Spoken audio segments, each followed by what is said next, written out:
This channel does not promote any violent, harmful or illegal activities. All content provided by this channel is meant for an educational purpose only.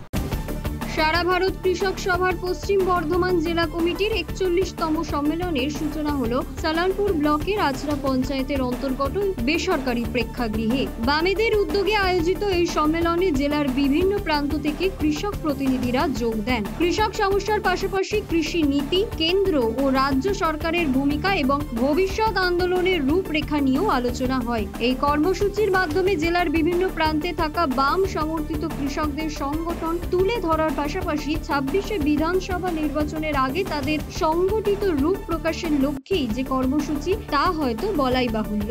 বর্তমান সময়ে কেন্দ্রীয় সরকারের যে কৃষি নীতি এবং কেন্দ্র সরকারের যে কৃষকদের কৃষি সরঞ্জামের ওপর যে ভর্তুকি তুলে নেওয়া এবং এই দু একদিন আগেই যে সার কৃষকরা যে সার ব্যবহার করে সেই সারের প্রতি বস্তা পিছু প্রায় ৩৫০ টাকা মূল্য বৃদ্ধি এবং কৃষকদের যে উৎপন্ন ফসল সেই উৎপন্ন ফসল বাজারজাত করতে গেলে কৃষকরা দাম পাচ্ছে না, তার বিরুদ্ধে দাঁড়িয়েই আমাদের আজকের এই সম্মেলন অনুষ্ঠিত হচ্ছে।